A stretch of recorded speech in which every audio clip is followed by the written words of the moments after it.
5 साल में एक भी आंदोलन मत होने दो, हम तुम्हें दोबारा टिकट दे देंगे। लेकिन ये गुर्जर समाज है, आरक्षण नवी अनुसूची में डलवा के रहेंगे और 5% रोस्टर प्रणाली से भर्तियों में हक लेकर रहेंगे, और नहीं दिया तो रेल की पटरी पर बैठेंगे। गुर्जर समाज पहचान चुका है ये सब भाजपा के मिले हुए नेता हैं, भाजपा सरकार के एजेंडे पर काम कर रहे हैं। इन्होंने ठेका ले लिया है आरक्षण के नेताओं ने, जो ये आरक्षण का झंडा लेके डोल रहे हैं। राजस्थान में गुर्जर आंदोलन को कौन नहीं जानता, जिसने समाज में कई बड़े नेता दिए, जिनमें से कई तो बड़ी राजनीतिक पार्टियों का दामन थाम चुके हैं, तो कई आज भी समाज में संघर्ष कर रहे हैं। इन्हीं में से एक नाम है प्रहलाद खटाणा, जो आज हमारे साथ मौजूद है। हम बात करेंगे। सर, कौन है प्रहलाद खटाणा? प्रहलाद खटाणा इस कलयुग का एक जीवात्मा है, अंश जो एक आपके सामने है।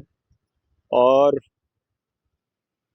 इस जर्नी के पीछे अगर मैं आपको बताऊंगा तो ये कहूँगा कि किसी को ये पता नहीं होता कि मैं प्रहलाद खटाणा हूँ, आप कौन हो, आप कौन हो। हम सब एक जन्म लेते हैं माँ बाप के यहाँ पर, और जन्म लेने के बाद में हम धीरे धीरे बड़े होते हैं। माँ बाप नाम रखते हैं कि भाई इसका ये नाम है। तो मेरा नाम प्रहलाद इसलिए रखा गया था कि मैं होली के दिन पैदा हुआ था, तो मेरे नाना जी ने मेरा नाम प्रहलाद इसलिए रखा था। जब मैं बड़ा हुआ धीरे धीरे, तो जब मैं गांव में रहता था, गांव के स्कूल में पढ़ रहा था, तब तक मैं सोच रहा था कि भाई मेरा नाम प्रहलाद है और मैं खटाणा गोत्र का हूँ। आसपास हमारे खटाणा गोत्र के लोग ज़्यादा हैं गुर्जर समाज में। हमारे 12 गांव पड़ते हैं, तो 12 गांव समस्त खटाणा परिवार जो कैमरी है, और जहाँ जगदीश भगवान का बड़ा मेला लगता है, तो मेरा गाँव 23 गाँव कैमरी है। जब मैं वहाँ बड़ा हुआ तो मैंने सोचा कि हाँ मैं प्रहलाद खटाणा हूँ। मैं बाहर निकला तो मुझे पता लगा कि खटाणा एक गोत्र है, गुर्जर एक समाज है, तो मैं प्रहलाद खटाणा गुर्जर हूँ। और अब हम लोग जिस तरीके से धीरे धीरे जब आदमी बड़ा होता है, बाहर निकलते हैं, उसके बाद में मैंने पढ़ाई लिखाई की। पढ़ाई लिखाई के बाद में एक मूवमेंट चला गुर्जर आरक्षण आंदोलन का, उसमें कर्नल बैंसला जी से हम जुड़े। और एक ऐसा समय आया कर्नल बैंसला जी का, जब 2015 में दोबारा बीजेपी की गवर्नमेंट आती है 2014 में, और जब 2015 आता है तो कर्नल साहब एक बहुत बड़े बड़े आंदोलन करने के बाद, एक बार मेंबर ऑफ पार्लियामेंट चुनाव लड़कर के हारने के बाद समाज का भरोसा खो दिया था। समाज उनके साथ जुड़ नहीं रहा था। तो और आरक्षण के तमाम नेता भाजपा में चले गए थे, और अधिकतर लोग जब भाजपा में चले गए तो कर्नल साहब अकेले रह गए थे, कोई उनको सुन नहीं पा रहा था। तो मुझे एक दिन उन्होंने फ़ोन करके कहा कि प्रहलाद, और मैं चाहता हूं कि आप एक क्रांतिकारी हो, युवा हो। मैंने आपको कई मीटिंगों में सुना है, आपकी भावनाओं को देखा है, जोश को देखा है, जज्बे को देखा है, जुनून को देखा है।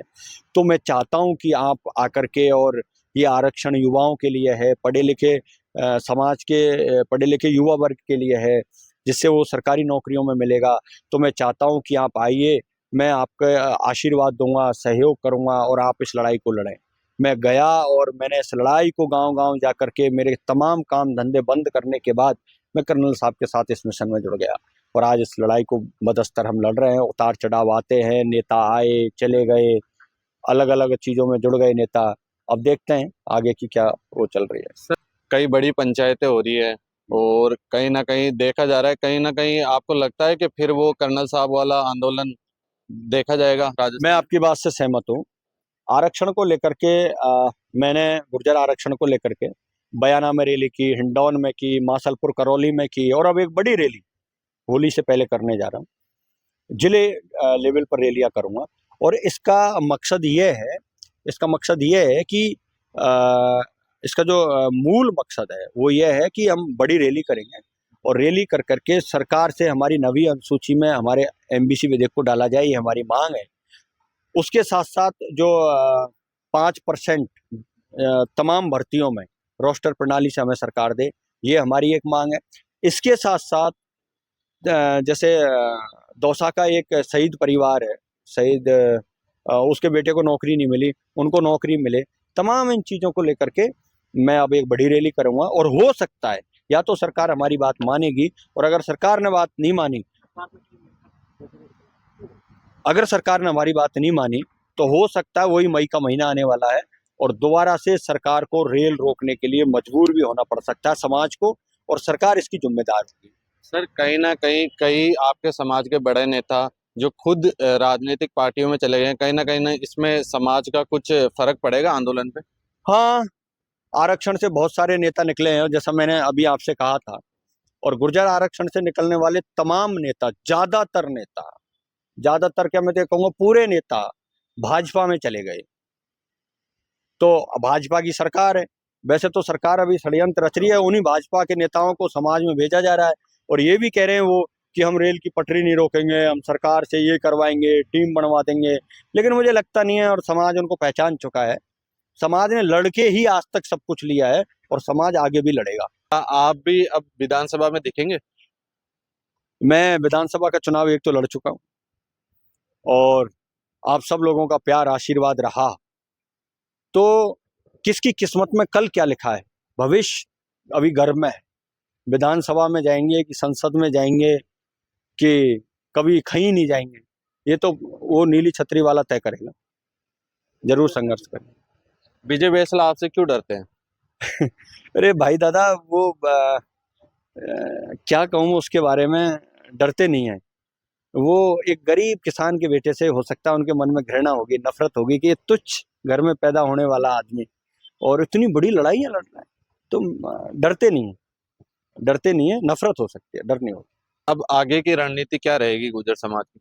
गुर्जर समाज की आगे की रणनीति ये है, गुर्जर समाज पहचान चुका है ये कि ये सब भाजपा के मिले हुए नेता हैं, भाजपा सरकार के एजेंडे पर काम कर रहे हैं।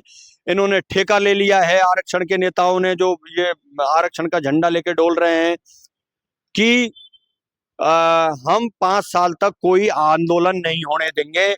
मेरे तो ये भी सुनने में आया है कि भाजपा सरकार ने ये कहा है इनसे, आरक्षण संघर्ष समिति के जो अध्यक्ष बन के घूम रहे हैं, कि आप 5 साल में एक भी आंदोलन मत होने दो, हम तुम्हें दोबारा टिकट दे देंगे। लेकिन ये गुर्जर समाज है, आरक्षण नवी अनुसूची में डलवा के रहेंगे और 5% रोस्टर प्रणाली से भर्तियों में हक लेकर रहेंगे, और नहीं दिया तो रेल की पटरी पर बैठेंगे, और राजी से नहीं तो रेल की पटरी पर बैठ करके हमारा हक लेंगे। गुर्जर समाज लेता आया है, जरूर लेगा। ये थे हमारे साथ प्रहलाद खटाना, जिनका कहना है कि अब गुर्जर समाज फिर से रेल की पटरियों पर बैठेगा अगर उनको अपना हक नहीं मिला तो।